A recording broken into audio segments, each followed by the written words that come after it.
Hey everybody, welcome back to another episode of Samp&Chance Boxing. I'm your host, Bobby Sampson. Joined with me as always, my man with the master plan, Mr. Chance Michaels, and right below us, ladies and gentlemen, the newly minted crowned world champion, the IBF Bantamweight champion of the world, Miss Shurretta Chiccn Metcalf. We're going to break it down. We're going to ask her about her humble beginnings all the way up to the point where she just became world champion.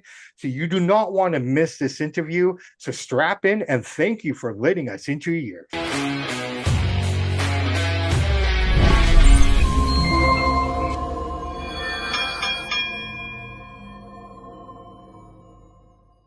Hey, everybody. Welcome back to another episode of Samp&Chance. Guys, we have a treat for you today. We have the newly minted, newly crowned Shurretta Chiccn Metcalf, the new IBF Bantamweight Women's World Champion. Welcome to the show. How you doing, champ? Feeling like a champ. Feeling like a champ. That's Yes. amazing. First and foremost, congratulations on the victory a few weeks ago, and also a belated happy birthday to you. Welcome to the club. Thanks a lot. It's the best way to bring in a birthday as a world champion. That's crazy. Congratulations. Congratulations. Yeah. Thanks. So I guess the most standard question that most people ask right off the bat is what got you into boxing? But I like to ask it a little differently. I like to ask you, did boxing find you or did you find boxing? Boxing found me. It literally found me. They were just like, hey, you want to fight? They're going to throw money in the crowd. You girls can win money when you fight. And, you know, I had some kids. So I was like, well, shoot, that's another way I take care of my kids if I win. So I just kept winning. That's amazing. How old were you when you started boxing? That was like in 2012. So that means I probably was like 28.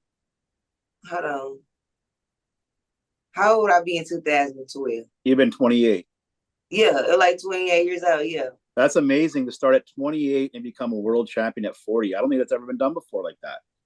Man, especially from like how I started. I literally started from just fighting in the clubs. just fighting in the clubs, making some money to, you know what I'm saying, to take care of the kids. And now I'm surpassing like so many dreams and barriers here. Like even from my city, I am my city's first female world champion here. So like it gave so many people motivation. Guys was calling me crying to letting me know like, hey man, you are home girl. We see where you came from. Like we know the ins and the outs, and you was a world champion. Like they were like the dream, your dreams can't come true. Yeah. Now I like to take a little back from 2012 if possible, because I understand that you were involved in some underground fight scene for a little while before that even. Like that's when it started, around that time. Oh, okay. So they described it as, when I read it, it said it was like an underground kind of, fight club sort of a deal. What was it actually? It was fighting in the clubs. Oh, okay. So it was that type of fight. So it wasn't like sanctioned fights. It was like girls could come in, and it was just for entertainment purposes. And they was tipping us, throwing money in the ring, tipping us while we were fighting. Ah, okay. Very interesting. And this was in Texas, in Dallas, right? Yes. Okay. Fantastic. Stark difference between your first fight with Mio to how you fought in this fight. You were more fighting on the outside, kind of drifting in and out, where this one you stood your ground a bit more. How hard was that to maintain, considering your style is orthodox and you're more prone to kind of be moving around a bit more? Did you find that was a bit more of a challenge for you? And did you find your groove in it? You were out for a year as well. So going into the rematch here with Mio, how much of that was ring rust? Because I noticed that, you started to kind of come into your own from the 5th round on. Yes. And that's when I started noticing that too, because I wanted to stand my ground, but she didn't fight the fight that we was thinking that she was going to fight. So really, both our game plans had changed on both the fighters. I'm pretty sure I interrupted what she was going to do. They thought I was going to be moving more, and that's what I wanted to do. I wanted to land some good power shots because I know this is the world champion, and you got to hurt her. You know what I'm saying? And that's what I was coming to do. Now, when the fight ended, you guys have shared the ring now for 20 rounds, and both fights have been very, very close. And in the commentary, I don't know if you've watched it back or not. They said that the one thing that would, if you were to lose that fight, the one thing that they said that was probably going to hurt you in the decision was your height, because you were leaving yourself open for some of those shots. Like I noticed that she caught you nicely in the second of the third round with a couple hard shots there. How much did your height play in that? Like, is that something now that you have to work on going back into the Yeah, lab? because I was going forward. Yeah. And so going forward, I was like messing my range up when I'm used to somebody coming towards me and I know the range. As soon as you cross that line, it's pretty much this. So I was the one who was pressing the fight because she wasn't pressing the fight. And so if I didn't initiate the fight and make it seem like I'm taking charge, then she could have been able to win like that. Yeah. So. Well, how has your training changed since you started from 28 to the age of 40? Do you train differently now? You still train the same? No, I train way differently now. Like at first it was just, I was just going to do a little running here and and we was fighting 4-rounders. Like I didn't know that I was going to be shooting to be a world champion at first. I was just like, hey, I came from fight night. My city just lit on me because they just seeing what I'm doing. So I turned pro. Like I'm down here in Dallas selling tickets. I'm really somebody here that's a real big ticket seller, So I was just pretty much like, hey, I'm just gonna be a hometown hero, And then when I just started seeing the bigger picture and I started getting around better fighters and just people who motivate you into be in a bigger space, then that's when I started taking the training like even more. And then I started getting like more money and more people being behind me. So stuff was able to get paid for or was sponsored to me to get some of this high elite like recovery and training and eating and everything. Wow. How hard is it to make bantamweight? You're 5'7", so just realistically speaking, is that more of a challenge for you? And how long do you think you're going to stay at bantamweight? Look, the challenge is being able to eat so I can not get too little. Oh, okay. You okay. seen I weighed in at 116.4 and I was walking around just drinking, just eating stuff, and I was mad because I wasn't trying to be that little. Like I want to act like I'm a big body, And so when my coaches seen that, like I had breakfast that morning and everything. Right. And when they seen that, they were just like, we might need to make you go down some more. Because I was fighting at 122.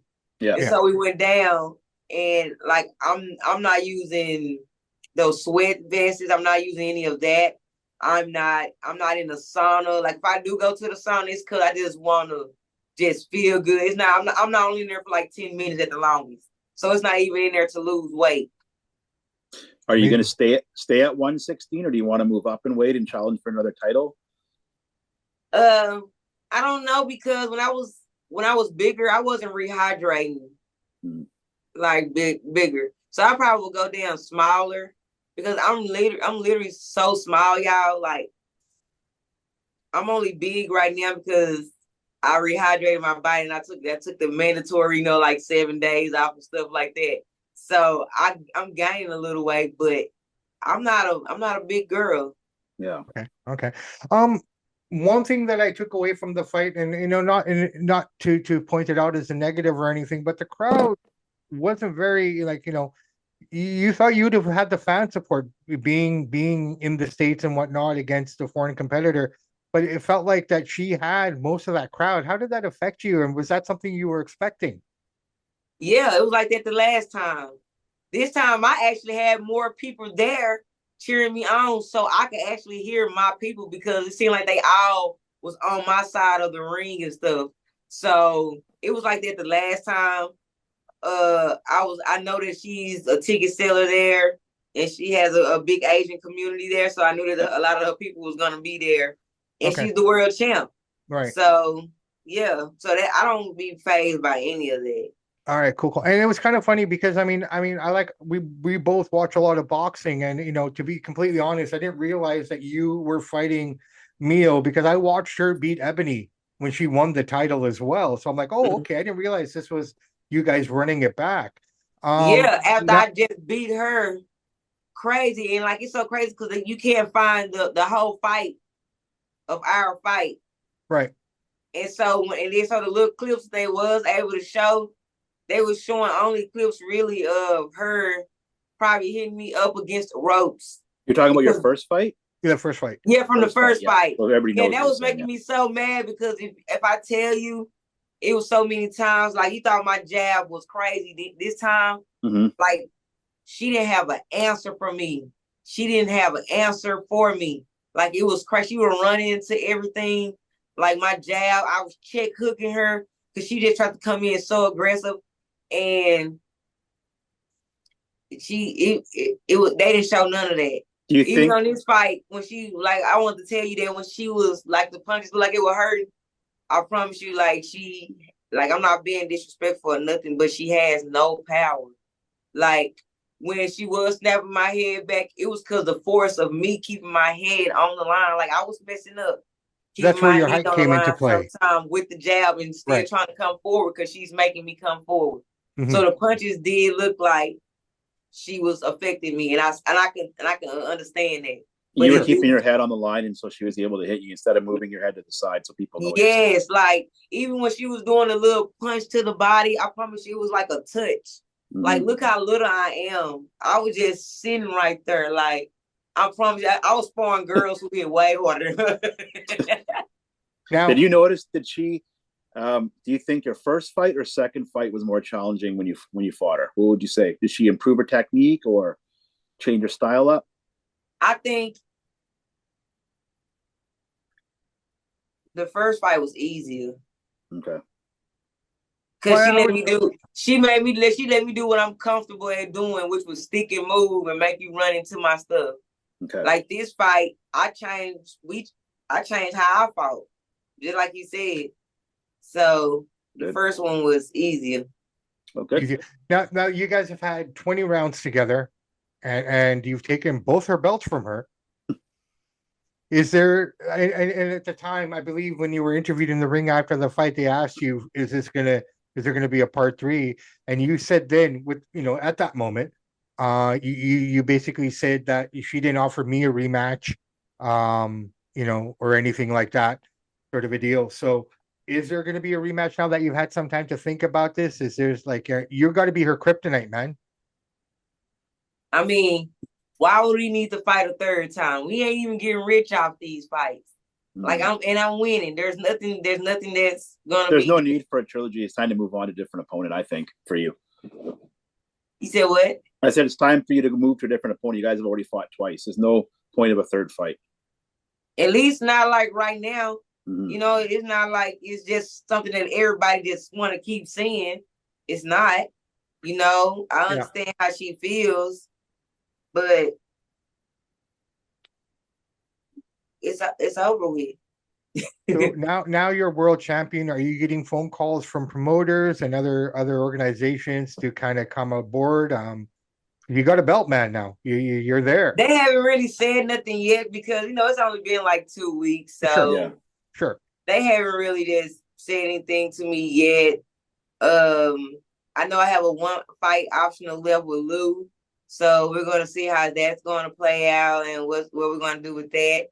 I'll probably just have an optional defense first because as a world champion, I'll be watching the other champions, and I just seen how I just fought in a world champion fight. So I know some things that we and my team, we want to work on and look at because one thing for sure, everybody knows I ain't never duck no action, but I do know this is a business. Awesome. Yeah. Who are some of your favorite? Oh, go ahead. Yeah, I'll give me an optional fight, and then we can see by unifying or whatever. I know first I would like to see the Shurretta, since me and Shurretta is signed to Lou DiBella. I know that fight could be easy to make, and then after that we can see what's up with Dina Thorson or do some more optional and go for Dina. I seen she just fought.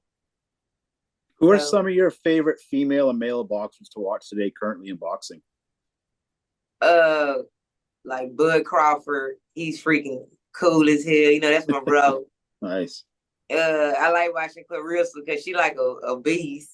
Oh yeah. I like Amanda Serrano. She like, I've never seen a female who's evenly powered, handed on both sides. Like, that's crazy.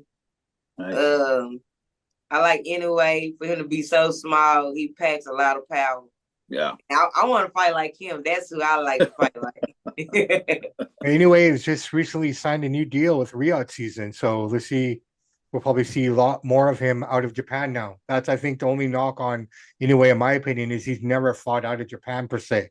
So to get his name out there, I'm excited for that as well. Who do you look at as inspiration for your career, and what put you on that path? Really, my kids are my inspiration. Okay. Because I just want to be better for them and just be a role model for them, for something to have somebody to look at. Because, you know, I'm a single mother.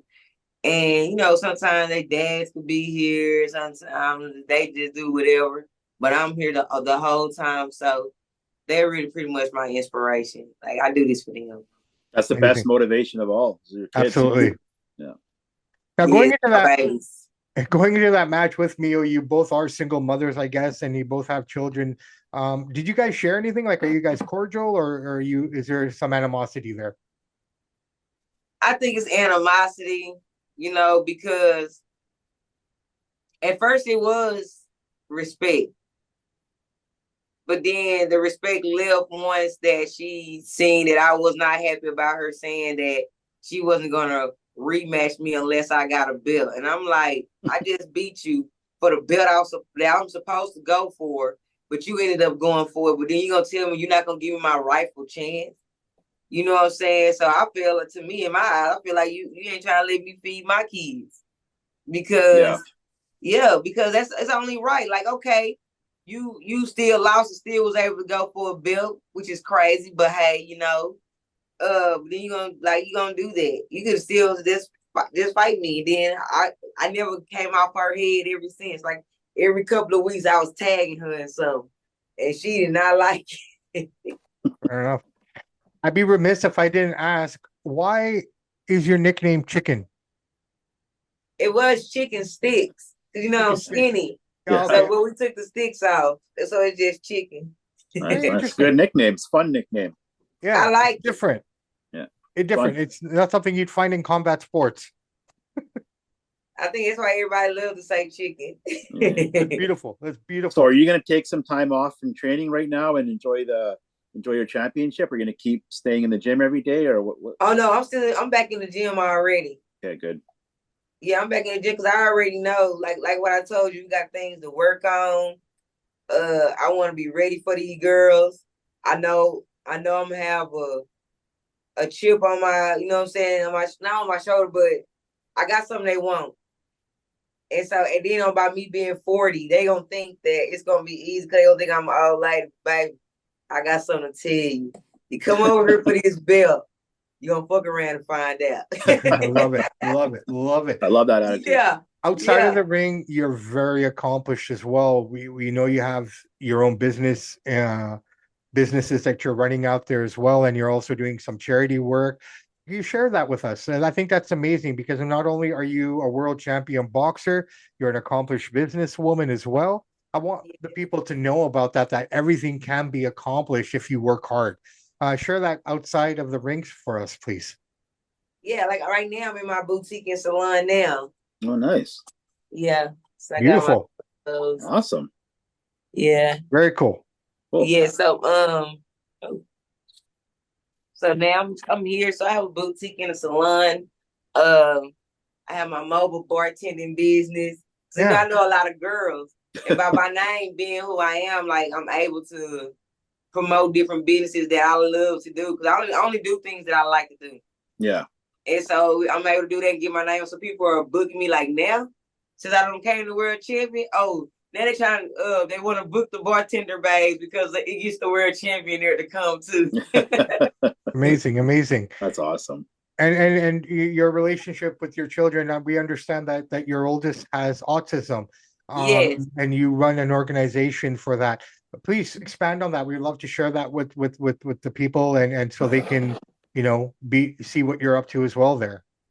Yeah, so I pretty much help with Autism Speaks. Like every time they have something here, or when when other people are having like mental awareness events, I go to them. Sometimes I'm a guest speaker at them, and I be raising money for Autism Speaks when we do the walks. My son, he really enjoys it because he gets to just be around other people, and it's our time to just go out and walk and just talk. And like I actually really enjoy it. Autism is so fun. The kids are so funny. Y'all gotta talk to them.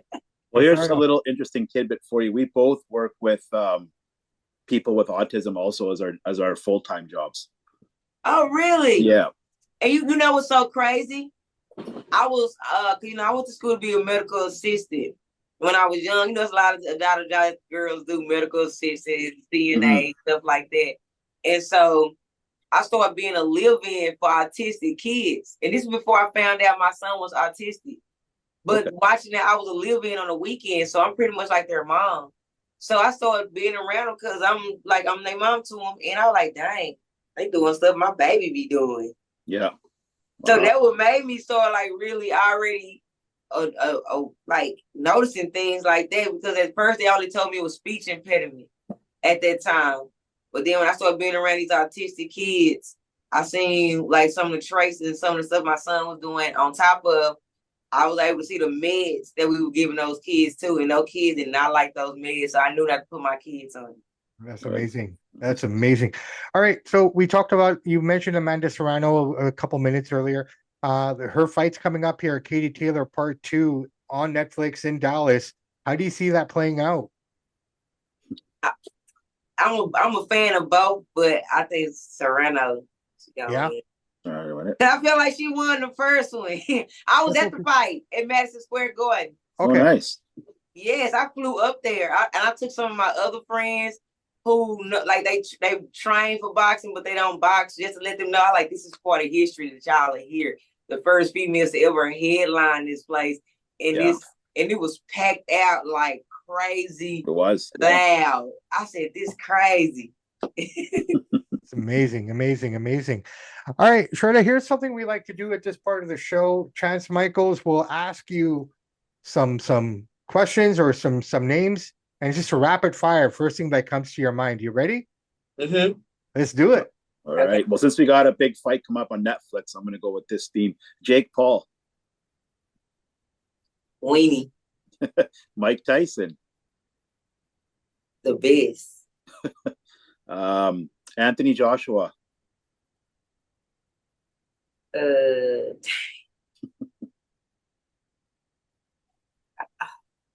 you, sir. I can't even think of nothing. Hold on. There's any word to describe him, right? Yeah, whatever comes to the top of your head. Okay, dang. He's a talented boxer still. Okay. Tyson Fury. A heavyweight goat. Last but not least, the one and only Manny Pacquiao. Legend. Nice. Good job. Good job. So now you're basically just going to train it up and wait for the next opportunity to come your way. How do you take this downtime? Like, I mean, you're champion. Do you have obligations with the IBF to do promotional work and things like that? So what's on the docket for the Chiccn? So right now, like I was telling you, I have one optional fight with Lou left, and he has like 5 months to like do it out or whatever. So I'm still signed with him for those. And then after that, I'm pretty much to fight anywhere. So hopefully I can be able to get some fights at home, because like my city is very happy about this and everybody wants to make it. Oh, you're in Dallas. So will you be at AT&T for the Tyson Paul fight? You know I will. I'll just be coming back from Miami. My manager sent me on a vacation to Miami for that week. Oh, and so nice. I come back that Thursday, and I come back that Thursday. So I think the fight like the Friday or something like that. Yeah, so the next day I'll be going to the fight. Awesome. Enjoy your vacation. You earned it. You have earned it. You have earned it. Shurretta, I want to say thank you so much for taking out the time of your busy schedule. You got so many things on the go, especially right after a fight week that you just kind of come off and a birthday celebration as well. So Yeah. on the behalf of both of us, we want to say thank you so much for giving us the privilege and the honor to speak to you and to have you on the show. Hey, I appreciate y'all wanting me on. Thank you. It's amazing. Congratulations on your title. Thank you. Absolutely. All right, guys, there you have it. We have the world champion herself, Bantamweight champion Shurretta, Chiccn Metcalf. Guys, I hope you enjoyed this interview. Many, many more to come. Samp&Chance and Shurretta out.